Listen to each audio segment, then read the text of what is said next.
En los episodios anteriores hablé de lo que el conflicto sacó de mí. Hablé de la ingobernabilidad y también hablé de la pérdida de identidad. Hablé de la deuda moral, hablé de la vergüenza y hablé del dolor que no solo golpea a una persona, sino que también golpea a su casa, golpea a su familia y golpea a su conciencia. Pero hay una parte de esta historia que fue la más decisiva de todas. Y no fue una cifra económica. No fue una respuesta judicial. No fue una operación. No fue un pago. Fue una pregunta. Durante mucho tiempo yo pregunté, ¿por qué? ¿Por qué me pasó esto? ¿Por qué tanto dolor? ¿Por qué tanta caída? ¿Por qué tuve que dejar perder aquel edificio? ¿Por qué el desgaste? ¿Por qué tanto tiempo esto? ¿Por qué hay tanto silencio? ¿Por qué tanto golpe junto al mismo tiempo? O sea, ¿por qué me están pasando tantas cosas? Y la verdad es que esa pregunta no encontré la paz por ningún lugar. No encontraba dirección, no encontraba la salida, no encontraba sentido a mi vida. Porque esa pregunta de decir ¿por qué? Cuando una persona está rota por dentro, muchas veces se convierte en un laberinto increíble. Uno da vueltas, piensa, no duerme, se repite, se amarga, se victimiza, se endurece, pero no avanza, no lo hace quedarse estático. Y hubo un momento en mi vida en que esa pregunta empezó a cambiar solo por la gracia de Dios.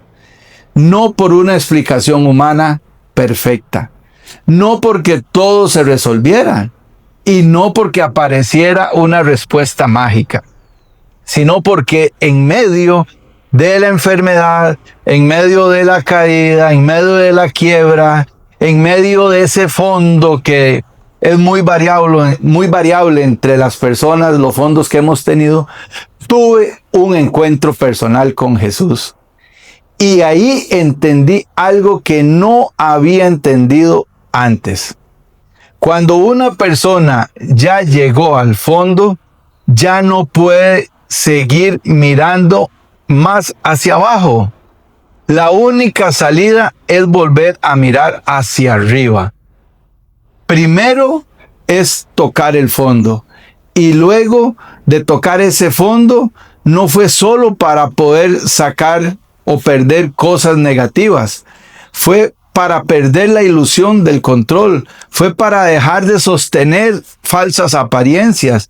Fue para reconocer que yo no podía conmigo mismo. Fue para aceptar que mi fuerza ya no me alcanzaba. Y ahí, justamente ahí, comenzó a nacer la verdad de lo que yo hoy mismo entiendo como el método Ra, que es reconocer, aceptar y accionar. No como una idea bonita, no como una metodología armada desde un escritorio, sino como una ruta de supervivencia interior. Primero reconocer que estaba mal, reconocer que mi vida se había vuelto ingobernable, reconocer que había orgullo, soberbia, prepotencia, autoengaño, desorden, reconocer que yo no estaba pudiendo sostener mi vida, mis decisiones y mi interior. Después viene la palabra aceptar. Y ese aceptar no fue resignarme. Aceptar fue dejar de pelear con la realidad. Aceptar que había caído, aceptar que había herido a personas que me amaban, aceptar que necesitaba ayuda, aceptar que tenía que perdonarme a mí mismo todas las cosas equivocadas que había hecho. Aceptar que no todo lo podía controlar. Algo muy difícil en mí, porque soy muy controlador. Aceptar que Dios seguía siendo Dios y no yo. Y después viene el accionar. Accionar no fue resolver todo de inmediato. Accionar fue empezar a caminar distinto. Fue mirar hacia arriba. Fue clamar. Fue dejarme confrontar con ese amor. Fue comenzar a leer. Fue comenzar a ordenar mi vida. Fue empezar a vivir con menos mentira y con más verdad. Por eso hoy puedo decirlo con claridad. El método Ra no nació de una teoría, nació del dolor. Nació del momento en que entendí que para salir adelante no bastaba con analizar el conflicto. Había que reconocerlo, aceptarlo y accionar frente a él. Y ahí fue cuando la pregunta cambió. Ya no era solamente preguntando el por qué me pasó esto, sino que empecé a preguntar ¿para qué?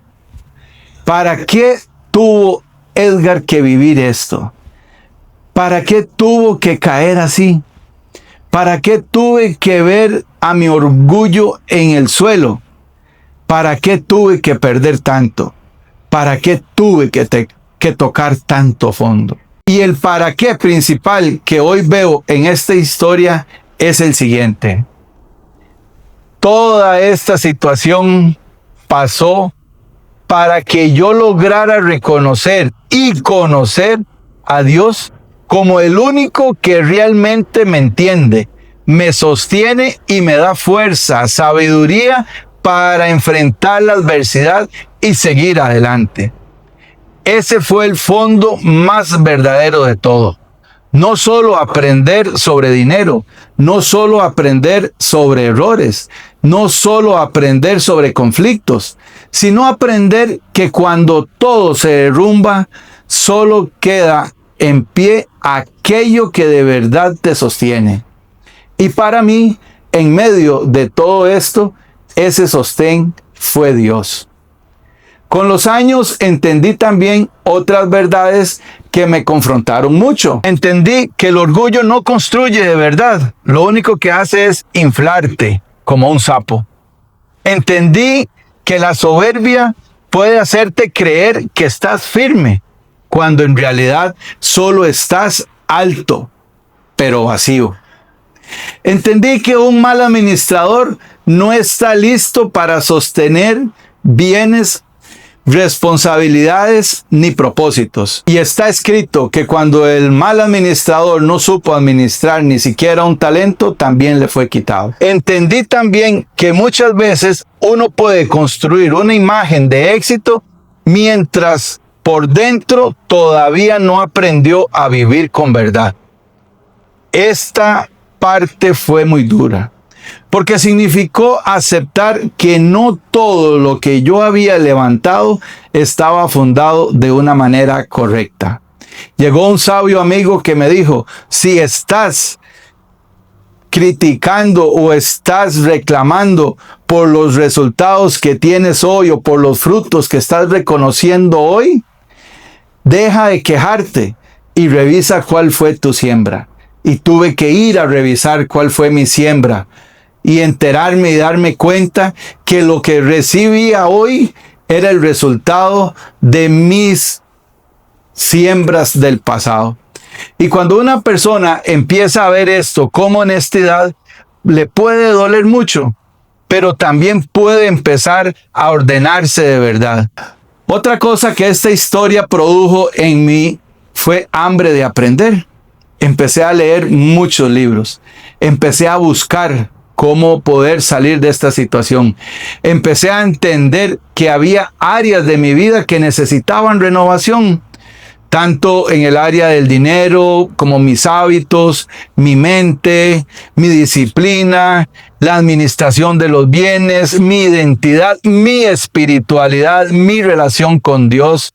Y aunque muchos libros me ayudaron, lo más importante no fue sola simplemente acumular conocimiento. Fue entender que la información sola no cambia a nadie si no se convierte en una verdad vivida. Uno puede leer sobre riqueza, sobre hábitos, sobre mente, sobre administración y sobre propósito.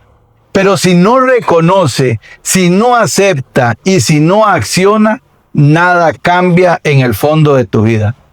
Por eso este episodio no es una invitación a romantizar el sufrimiento. No estoy diciendo que el dolor sea bueno. No estoy diciendo que la caída sea deseable. No estoy diciendo que había que pasar por todo eso. Estoy diciendo algo más serio. Que incluso cuando una persona ya pasó por el dolor, todavía puede decidir qué hacer con él. Puede amargarse, puede endurecer su corazón, puede quedarse en el por qué, o puede permitir que ese dolor la lleve a una verdad más profunda. Y si hoy alguien me preguntara qué puede hacer cuando siente que ya no puede más, yo le diría 3 cosas con mucha sobriedad. Primero, deja de buscar solo explicaciones y empieza a buscar sentido. No todo por qué se responde rápido, pero el para qué puede empezar a abrir el camino. Segundo, si ya tocaste un fondo, no sigas mirando hacia abajo. Mira hacia arriba, pide ayuda, clama, reconoce que no puedes solo. Y por tercero, haz del dolor un punto de verdad, no un lugar de permanencia. No te quedes viviendo para siempre en la herida. Aprende de ella, ordénala y conviértela en dirección. Porque a veces el camino más profundo no empieza cuando el problema termina. Empieza cuando por fin entendemos lo que ese problema vino a mostrarle a nuestra vida. Y esa es una de las razones más hondas por la que existe Caso Abierto. No para hablar de conflictos desde lejos, no para analizar vidas ajenas con superioridad, no para exhibir el dolor, sino para abrir casos, entenderlos con verdad y ayudar a que el conflicto pueda nacer con una evolución diferente. Vamos a abrir momentos en los que puedes contarnos tu caso. Vamos a seleccionar los casos más importantes y vamos a darle respuesta desde un punto de vista de lo que has estado escuchando. No necesariamente una resolución judicial o una resolución legal, sino con leyes más espirituales. Caso Abierto también nace de mi historia, de mis errores, de mis caídas, de mis preguntas, de mi fondo, de mi encuentro con Dios y de la convicción de que incluso una historia dura puede convertirse en un servicio si se procesa con verdad.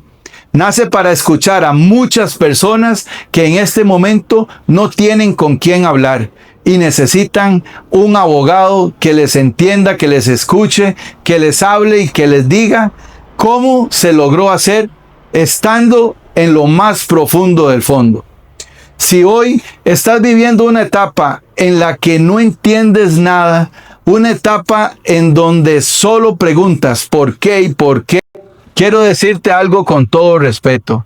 No siempre vas a encontrar la paz en la explicación.